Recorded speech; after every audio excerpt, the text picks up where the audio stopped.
காட்டிய பெண்ணின் புகைப்படம் பார்த்து அவளை திருமணம் செய்து கொள்கிறான் ஒரு வாலிபன். திருமணம் முடிந்து மேக்கப் எல்லாம் கலைந்து முதலிரவில் அவள் முகத்தை பார்த்து அதிர்ச்சி அடைகிறான் அந்த வாலிபன். என்ன ஆயிற்று? காரணம், அவள் கொஞ்சம் கருப்பு. அவனுக்கு ஏனோ அவளை பிடிக்கவில்லை. அப்போதே மனைவியை வெறுத்தான். படுக்கையை விட்டு தள்ளி வைத்தான். அவளோ, என்னதான் என் கணவன் என்னை வெறுத்தாலும் அவன் மீது அளவு கடந்த அன்பும் பாசமும் வைத்திருந்தாள். வெளியுலகிற்கு கணவனும் மனைவியுமாக வாழ்ந்தவர்கள் 4 சுவருக்குள் வெறுக்கப்பட்டவர்களாய் காலத்தை ஓட்டினார்கள். ஒரு நாள் கேட்டுவிட்டால், ஏன் என்னை வெறுக்கிறீர்கள் என்று. நான் உங்களை காதலிக்கிறேன், அது ஏன் உங்களுக்கு புரியவில்லை? அவள் கேள்விக்கு அவன் எந்த பதிலும் சொல்லாமல் சென்று விட்டான். அப்படியே நாட்களும் கடந்தன. சில மாதங்கள் சென்றது.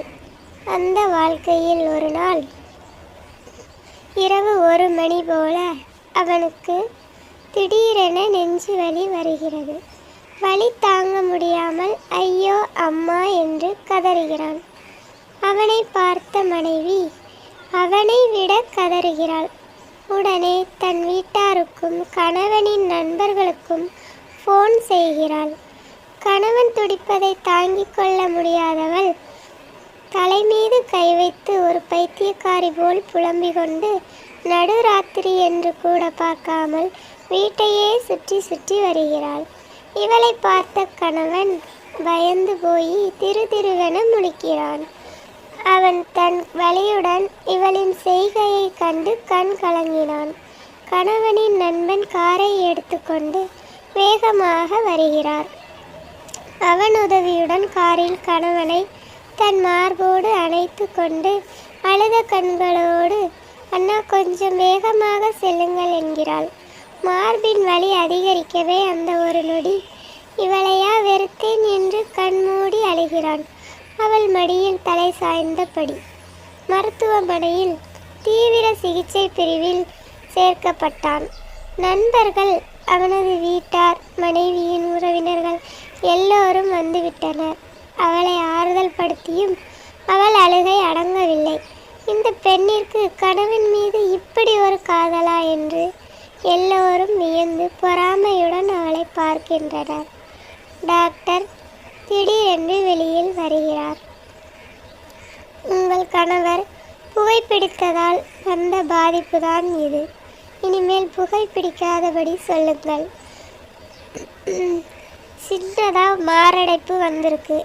ஐயையோ கடவுளே! பயப்பட ஒன்றுமில்லை. நீங்கள் அவர் மனைவிதானே? உள்ளே வந்து பாருங்க. அதிகமாக பேச வேண்டாம். சரி என்று தலையை ஆட்டிவிட்டு உள்ளே பாய்கிறாள். மருத்துவர் அவனுக்கு அறிவுரை சொல்ல அவன் தன் மனைவியை தேடுகிறான். அவள் டாக்டர் பின்னால் நின்று இன்னும் அழுது கொண்டுதான் இருக்கிறாள். இனி நீதாமா கவனிச்சுக்கணும். மருந்துகளை வேளைக்கு சரியாக கொடுத்துவிடு என டாக்டர் கிளம்பினார். அந்த தருணத்திற்காய் காத்திருந்தவன் தன் மனைவியின் பெயரை முதலாய் சொல்லி சத்தமாக அழைக்கிறான். சடார் என்று என்னங்க என்று பதறி ஓடி வருகிறாள். அழுது அழுது அவள் கண்கள் சிவந்து போனது. அவள் கையை பிடித்து கொண்டு, இனி நான் புகைப்பிடிக்க மாட்டேன், உனக்காக மட்டும் என்கிறான்.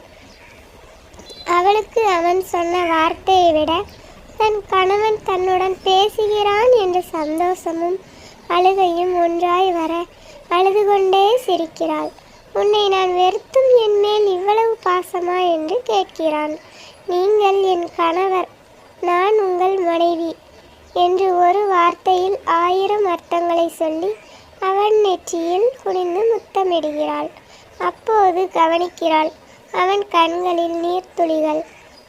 அதில் அவன் கேட்கும் மன்னிப்பு தெரிகிறது. தன் கரத்தால் அவனது கண்களை துடைக்கிறாள். அப்படியே அவளை கட்டி அணைத்து முத்தமிட ஆசைப்படுகிறான். முடியாத காரணத்தினால் நெஞ்சத்தில் கண்மூடி முத்தமிடுகிறான். காலம் எப்படி மாறிப்போனாலும் கணவனை காதலிக்கும் மனைவிமார்கள் இன்னும் வாழ்ந்து கொண்டு தான் இருக்கிறார்கள். இந்த உலகத்தில் எல்லா உறவு முறையும் ஒரு காலகட்டத்தில் நம்மை விட்டு கட்டாயம் பிரிந்துவிடும். ஆனால் கணவன் மனைவி உறவு மட்டும் தொடர்ந்து கொண்டே வரும். கல்லறை சென்ற பின்னும் காலத்தால் அழியாதது கணவன் மனைவி உண்மை காதலே. நட்புடன் உங்கள் சகோதரி. நம்ம சேனல் பிடிச்சிருந்தா சப்ஸ்கிரைப் பண்ணுங்கள், ஷேர் பண்ணுங்கள், லைக் பண்ணுங்கள்.